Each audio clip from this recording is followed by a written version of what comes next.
തിരിച്ചെത്താം ചർച്ചയിലേക്ക്. അഡ്വക്കേറ്റ് ജയശങ്കർ, ഞാൻ നേരത്തെ ചോദിച്ചത് പബ്ലിക് പ്രോസിക്യൂട്ടറുടെ മിടുക്ക് അത് എത്രത്തോളം ഈ കേസിൽ ഗുണം ചെയ്യുമെന്നുള്ളതാണ്. ഇപ്പോൾ പബ്ലിക് പ്രോസിക്യൂട്ടറായി നിൽക്കുന്ന വ്യക്തിയെക്കുറിച്ച് മറിച്ചുള്ള അഭിപ്രായങ്ങളും ഉയരുന്നുണ്ട്. സൗമ്യ വധക്കേസുമായി ബന്ധപ്പെട്ട് സൗമ്യ ട്രെയിനിൽ നിന്ന് ചാടുന്നത് കണ്ടതായി ഒരാൾ പറഞ്ഞു എന്ന് പറയുന്നു. ആരാണോ പറഞ്ഞത് അയാളുടെ മൊഴി രേഖപ്പെടുത്തിയിട്ടുമില്ല. അത് കോടതിയിൽ ഗോവിന്ദചാമിക്ക് വലിയ രീതിയിൽ ഗുണം ചെയ്തു എന്നൊരു കാര്യം കൂടി പുറത്തു വന്നിട്ടുണ്ട്. അതേ സാഹചര്യം, അതേ വ്യക്തി തന്നെയാണ് ഈ കേസും വാദിക്കുന്നത്. അതൊരു ആശങ്കയുണ്ടാക്കുന്ന കാര്യമല്ലേ? ഇത്തരം ഗുരുതരമായ വീഴ്ചകൾ വരുത്താൻ പാടുന്നു?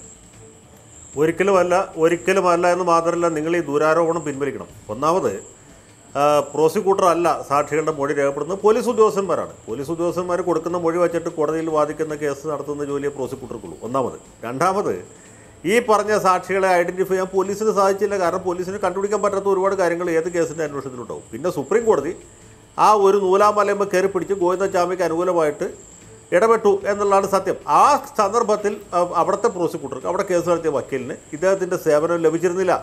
കീഴ്ക്കോടതിയിൽ വിചാരണ നടത്തിയ അഭിഭാഷകൻ സുപ്രീം കോടതിയിൽ ഉണ്ടായിരുന്നുവെങ്കിൽ അതിൽ വന്ന പാളിച്ച് അവിടെ ചൂണ്ടിക്കാണിക്കാൻ കഴിയുമായിരുന്നു. അല്ലെങ്കിൽ ഇവിടെ കേസ് അന്വേഷിച്ച പോലീസ് ഉദ്യോഗസ്ഥരുണ്ടായിരുന്നെങ്കിൽ കണ്ടുപിടിക്കാൻ പറ്റുമായിരുന്നു. എത്രയോ കേസുകളിലേക്ക് സംഭവിച്ചിട്ടുണ്ട്. വൈപ്പിനല്ല, നമ്മുടെ പ്രമാദമായ കൊല്ലത്തെ ഹൈറൂൻഡിസയുടെ വാറ്റ് കേസുണ്ടായിരുന്നല്ലോ, വിഷമദ്യ ദുരന്തം, കല്ലുവാതിക്കൽ വിഷമദ്യ ദുരന്തത്തിൻ്റെ വിചാരണ നടക്കുമ്പോൾ ഇതുപോലൊരു പ്രശ്നമുണ്ടായി. സുപ്രീം കോടതിയിൽ കേസ് നടത്തുന്ന വക്കീലിന് ഈ കീഴ്ക്കോടതിയിലെ പാരാവാരം മുഴുവൻ വായിച്ച് പഠിച്ച് ബൈഹാർട്ടാക്കിയിട്ട് കേസ് നടത്താൻ പറ്റുകയില്ല. അദ്ദേഹത്തിൻ്റെ കുറ്റമല്ല. ഇതുപോലൊരു സംശയം അവിടെ ഉയർന്നു വന്നപ്പോൾ ഇവിടെ കൊല്ലത്ത് കേസ് നടത്തിയ പ്രോസിക്യൂട്ടർ മോഹൻ രാജായിരുന്നു. അദ്ദേഹത്തെ അന്നത്തെ VS സർക്കാർ ഇവിടുന്ന് വിമാനമാർഗം ഡൽഹിക്ക് അയക്കുകയും അദ്ദേഹം സുപ്രീം കോടതിയിൽ പോയി ആ സംശയം ദൂരീകരിക്കുകയും ചെയ്തു. അപ്പോൾ പ്രശ്നം തീർന്നു. അതുപോലെ കോടതിയിൽ വിചാരണ നടക്കുമ്പോൾ പോലീസ് ഉദ്യോഗസ്ഥരുണ്ടാവും. ഇപ്പോൾ സൂര്യനെല്ലി കേസിൻ്റെ വാദം നടക്കുമ്പോൾ പ്രോസിക്യൂട്ടർ ഗോപാലകൃഷ്ണക്കുറുപ്പായിരുന്നു. ഗോപാലകൃഷ്ണക്കുറുപ്പ് വാദിക്കുമ്പോൾ എല്ലാ ദിവസവും DYSP ജോഷുവ ഉണ്ടായിരുന്നു. ജോഷു ഇല്ലാത്തപ്പോൾ സാക്ഷാൽ CB മാത്യു തന്നെ കോടതിയിൽ ഉണ്ടായിരുന്നു. എല്ലാ ദിവസവും ഉണ്ടായിരുന്നു. 30-35 ദിവസം ഇവരവിടെ ഉണ്ടായിരുന്നു. കാരണം ഈ തെളിവുകളൊക്കെ ചൂണ്ടിക്കാണിച്ചു കൊടുക്കുന്ന ജോലി പോലീസ് ഉദ്യോഗസ്ഥർക്കാണ് അവിടെ. അല്ലെങ്കിൽ വിചാരണ കോടതിയിൽ നടത്തിയ വക്കീലിനാണ്. സുരേഷിനെ നമുക്ക് ഒരു കാരണവശാലും കുറ്റപ്പെടുത്താൻ കഴിയില്ല. സൗമ്യയുടെ കേസ് ഏറ്റവും മാതൃകാപരമായ രീതിയിൽ കഴിവും സാമർത്ഥ്യവും തെളിയിച്ച ആളാണ് ശ്രീ സുരേഷ്. തീർച്ചയായും അഡ്വക്കേറ്റ് രാംകുമാറാണ് ഇപ്പോൾ ദിലീപിന് വേണ്ടി ഹാജരായിരിക്കുന്നത്. ഇനി മേൽക്കോടതിയിലേക്ക് പോകുമ്പോൾ അതിലും വലിയ അഭിഭാഷകരെ പുറത്തുനിന്ന് കൊണ്ടുവരാനുള്ള സാഹചര്യം നിലനിൽക്കുന്നുണ്ട്. അപ്പോഴും പ്രോസിക്യൂഷൻ ഇതേ നിലയ്ക്കാണോ നിലനിൽക്കേണ്ടത്? അതിനനുസരിച്ചുള്ള പ്രഗത്ഭന്മാരായ ആളുകളെ പ്രോസിക്യൂഷൻ ഹാജരാക്കാൻ കഴിയും. ഇത് ലോകത്തിൻ്റെ അവസാനമൊന്നുമല്ലല്ലോ. ലോകത്താകെ ഒരു രാംകുമാറോ അല്ലെങ്കിൽ വേറൊരാൾ മാത്രമല്ലുള്ളൂ. ധാരാളം പ്രഗത്ഭന്മാരായ വക്കീലന്മാർ നമ്മുടെ രാജ്യത്ത് അവൈലബിൾ ആണ്. സർക്കാരിനും അവരുടെ സേവനം തേടാവുന്നതാണ്. അതൊക്കെ ആ ഘട്ടം വരട്ടെ. നമ്മൾ ആ ഘട്ടത്തിൽ ആലോചിച്ചാൽ പോരെ. ഇപ്പം തന്നെ അതിനെക്കുറിച്ച് തലചൂടാക്കേണ്ട ആവശ്യമില്ല.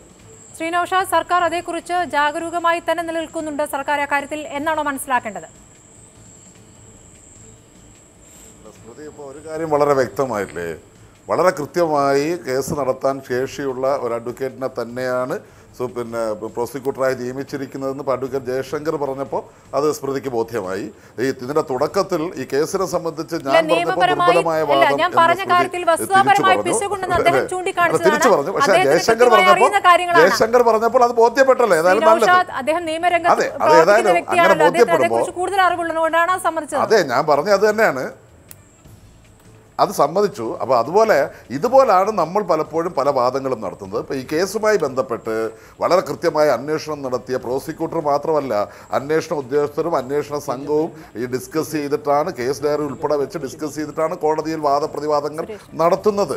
തീർച്ചയായും അവരന്വേഷിച്ചത് ഇത്രയും കേരള സമൂഹം ഒരു വളരെ നിങ്ങളുടെ എല്ലാം ഭാഷയിൽ പറഞ്ഞാൽ വളരെ ജാഗ്രതയോടുകൂടി കേരള സമൂഹം കണ്ടൊരു കേസല്ലേ ഇത്. ആ കേസിനെ ആ ഗൗരവത്തിൽ തന്നെ പ്രോസിക്യൂഷനും അന്വേഷണ ഉദ്യോഗസ്ഥരും കണ്ടിട്ടുണ്ട്. പിന്നെ അഡ്വക്കേറ്റ് ജയശങ്കർ അദ്ദേഹം സൂചിപ്പിച്ചതുപോലെ ഈ അന്വേഷണ സംഘത്തിന് ഇതെല്ലാം വേണമെന്നുണ്ടെങ്കിൽ സർക്കാരിൻ്റെ പിന്തുണ വേണമെന്ന്.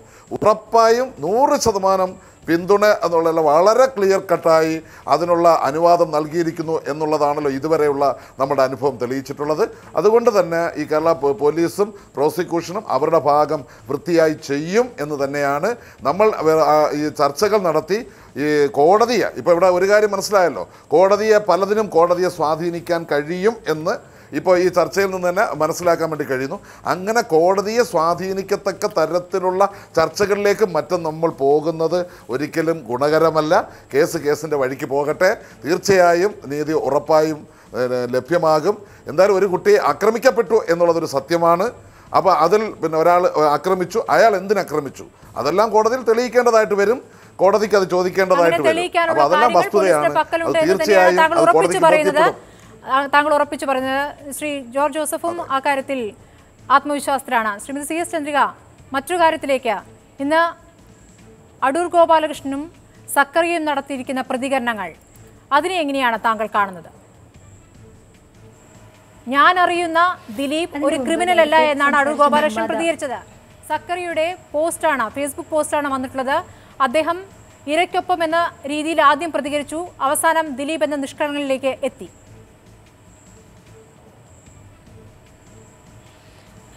സക്കറിയുടെ പോസ്റ്റ് ഞാൻ വായിച്ചിരുന്നു. ദിലീപിനെ നിഷ്കളങ്കനായിട്ടൊന്നും സക്കറിയ അവതരിപ്പിച്ചിട്ടില്ല.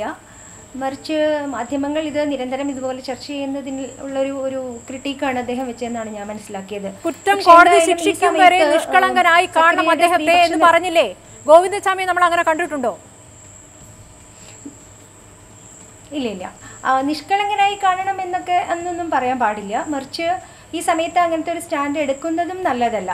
മാധ്യമങ്ങളെ വിമർശിക്കുന്നത് വേറെ രീതിയിൽ വിമർശിക്കാം, പക്ഷേ അതിൽ ദിലീപിനെ ഒരു ആനുകൂല്യത്തിൻ്റെ ഒരു ഇടം കൊടുത്ത് മാറ്റി നിർത്തേണ്ട കാര്യമില്ല. കാരണം നമുക്കറിയാം, നേരത്തെ ചർച്ചയിൽ സംസാരിച്ച നിർമ്മാതാവിൻ്റെ ഒരു ആശങ്കയും ഇതിൻ്റെയായിരുന്നു. ഇതൊക്കെ വലിയ ചർച്ചയാക്കേണ്ട വിഷയമാണ്, സാധാരണക്കാരൻ്റെ വിഷയമാണ് എന്നൊക്കെയാണ് അദ്ദേഹം ഉന്നയിച്ചത്. അദ്ദേഹത്തിന് ഇന്നാട്ടിലെ സ്ത്രീകളുടെ ജീവിതത്തെക്കുറിച്ച് യാതൊരു ആങ്സൈറ്റിയും ഇല്ല, അല്ലെങ്കിൽ യാതൊരു തരത്തിലുള്ള കൺസേണും ഇല്ല എന്നുള്ളതാണ് അങ്ങനത്തെ ഒരു ചോദ്യം ഉന്നയിക്കുന്നതിൻ്റെ പ്രധാന കാരണം. ഇവിടുത്തെ ജനസംഖ്യയിലെ പകുതിയിൽ കൂടുതൽ വരുന്ന സ്ത്രീകൾ ഓരോ ദിവസവും ജീവിക്കുന്നത് ഈ ഒരു തരം അരക്ഷിതത്വത്തിലാണ്. ഏത് സമയവും ആക്രമിക്കപ്പെടാം. വീട്ടിലാണെങ്കിലും തെരുവിലാണെങ്കിലും തൊഴിൽ സ്ഥലത്താണെങ്കിലും എവിടെയാണെങ്കിലും ആക്രമിക്കപ്പെടാം, ലൈംഗികമായി ആക്രമിക്കപ്പെടാം എന്ന് പറയുന്ന ഒരു അരക്ഷിതത്വത്തിൽ എഴുതിയതിലേക്ക് തിരിച്ചെത്തുകയാണെങ്കിൽ അതിൽ അദ്ദേഹം ഇപ്പോൾ എടുത്തിരിക്കുന്ന നിലപാട് ഒന്നുകിൽ പറയാതിരിക്കാമായിരുന്നില്ലേ? അതെ, പറയാതിരിക്കാമായിരുന്നു. കാരണം ഈ സമയത്ത് അങ്ങനെ പറയേണ്ട കാര്യമില്ല. മാധ്യമങ്ങളെ വേണമെങ്കിൽ വിമർശിക്കാം, വേറിട്ട് നിന്ന് വിമർശിക്കാം. ഒരു മാധ്യമ പ്രവർത്തകൻ, ഒരു തലമുതിർന്ന പരിചയ സമ്പന്നനായിട്ടുള്ള മാധ്യമ പ്രവർത്തകൻ എന്നുള്ള രീതിയിൽ, എഴുത്തുകാരൻ എന്നുള്ള രീതിയിൽ ഒക്കെ മാധ്യമങ്ങളെ വിമർശിക്കാം. താങ്കളുടെ അഭിപ്രായം കൂടി ഈ വിഷയത്തിൽ സക്കറിയ ഇങ്ങനെയൊരു ഫേസ്ബുക്ക് പോസ്റ്റ് ഇടേണ്ടിയിരുന്നോ?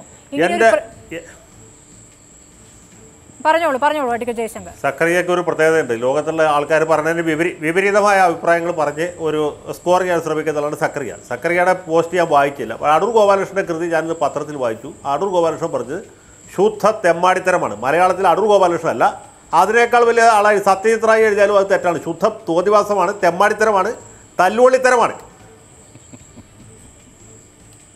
നമ്മുടെ സമയം പൂർണ്ണമായും അവസാനിച്ചിരിക്കുകയാണ്. ചർച്ചയിൽ പങ്കെടുത്ത എല്ലാവർക്കും നന്ദി.